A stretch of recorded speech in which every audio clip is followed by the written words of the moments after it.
Hello, good evening বন্ধুরা। তো আজকে একটু হয়ে যাক ডিম কষা। আরে ডিম কষা তো সবাই সবার বাড়িতে করে, কে না করে বলো, কিন্তু তাও আমার মনে হলো তোমাদের সাথে একটু শেয়ার করি।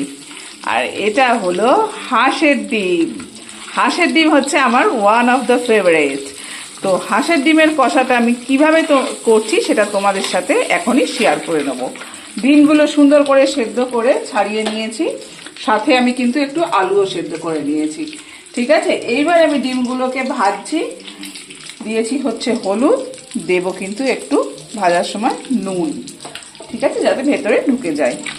তো এটা অপশনাল, নুনটা তোমরা এখনও দিতে পারো বা যখন পুরোটা রান্না হবে তখনও দিতে পারো, বাট আমার মনে হলে একটু নুন হলুদ দিয়ে ভাজি ডিমটাকে সুন্দর করে, তো সেই কারণেই করছি। এবার ধীরে ধীরে পদ্ধতিটা দেখাচ্ছি, খুব ইজি ওয়েতে রান্না করব, এমন কিছুই মানে বিশাল রান্না নয়, জাস্ট ভাবলাম তোমাদের সাথে শেয়ার করি, সেই কারণেই কিন্তু শেয়ার করছি, অনলি ফর ভালোবাসার জন্য, মানে ভালোবাসি আমি সব কিছু তোমাদের সাথে শেয়ার করতে, সেই কারণেই করছি। চলো, এটা হচ্ছে ডিম ভাজা, আর এদিকে আমি নিয়ে নিয়েছি পেঁয়াজ, টমেটো, রসুন আর আদা। এবার এটাকে ছট করে পেস্ট রেডি।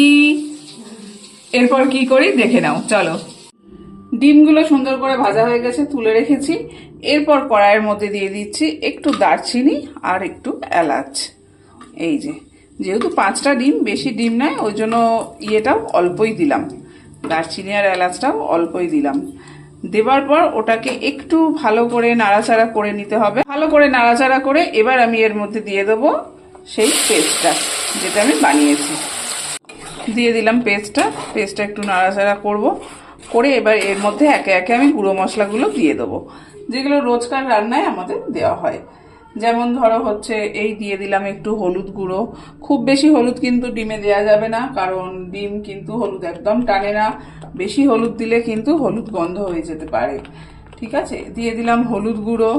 আচ্ছা, এরপরে আমি দেবো হচ্ছে কাশ্মীরি লঙ্কার গুঁড়ো। এই কারণে কাশ্মীরি লঙ্কার গুঁড়ো দেবো, আমি একটু মানে প্রেফার করি কাঁচা লঙ্কা দিয়ে রান্না করা, কারণ শুকনো লঙ্কাটা আমি খুব বেশি ইউজ করতে চাই না, যার ফলে আমি কাঁচা লঙ্কা দিয়ে রান্না করি। ওই জন্য আমি কাঁচা লঙ্কাগুলো ফাটিয়ে এইভাবে দিয়ে দেবো। আর কালারের জন্য দেবো হচ্ছে কাশ্মীরি লঙ্কা, কারণ দেখো হাঁসের ডিমের কষা বলে কথা, থোড়ি না সাদা ফ্যাটে ভালো লাগে, তো যার ফলে আমি দিয়ে দেবো কাশ্মীরি লঙ্কার গুঁড়ো।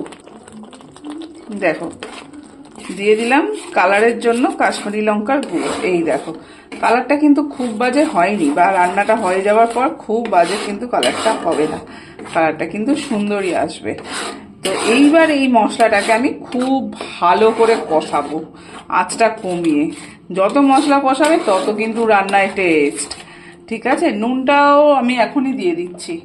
ঠিক আছে, নুনটাও এখনই দিয়ে দিচ্ছি, যতটা নুন লাগবে, এটা তো গামাখা করবো, ওই জন্য খুব বেশি নুন কিন্তু দেবো না। এই কারণ ডিম ভাজার সময় আমি নুন দিয়েছি অলরেডি, এইটুকু নুন দিলাম, দিয়ে এবার এটাকে ভালো করে কষাবো। আচ্ছা দেখো মশলাটা কি পরিমাণে কষিয়েছি আমি, একদম কমে এসছে।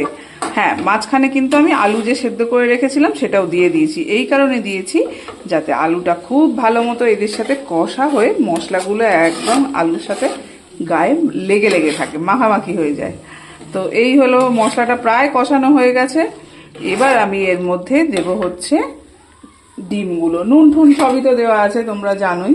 এইবার ডিমগুলো দিয়ে দেবো, এটা কিন্তু একদম গামাখা গামাখা করবো, আমার সেটাই ইচ্ছা, জল খুবই কম দেবো।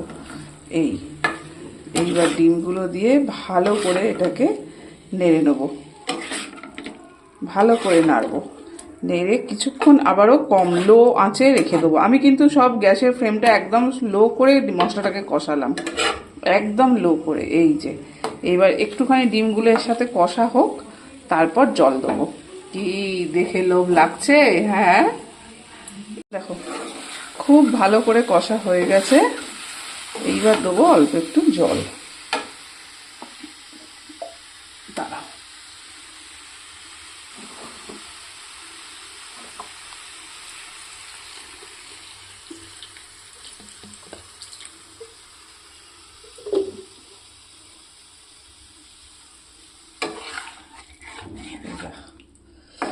এক হাতে মোবাইল আর এক হাতে রান্না করা, এক হাতে ভিডিও করা যে কি শক্ত জিনিস, আমরা যারা করি তারা জানি। কি বলো তোমরা? আর একটু জল লাগবে জানো তো, আমি বেশি করে দিচ্ছি না, ভয়ে ভয়ে দিচ্ছি। দাঁড়াও জলটা ঠিক করে দিয়ে নিই, তারপর তোমাদের দেখাচ্ছি।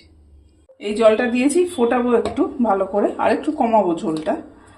আর আমি একটুখানি মনে হলো যে একটু চিনি দেওয়া দরকার, তো আমি চিনি দিচ্ছি। এটা তোমরা স্কিপ করতে পারো, তোমরা এটা নাও দিতে পারো, ঠিক আছে? এটা অপশনাল। তো এইবার ভালো করে ফুটবে এটা। ডিম কষা কিন্তু রেডি, দেখো রেডি ডিম কষা। তো তোমরা কারা আমার মতো এরকম হাঁসের ডিমের কষা খেতে বা হাঁসের ডিম খেতে ভালোবাসো, কমেন্টসের মাধ্যমে জানিও। আজকের ভিডিওটা তাহলে এখানেই শেষ করি, টাটা।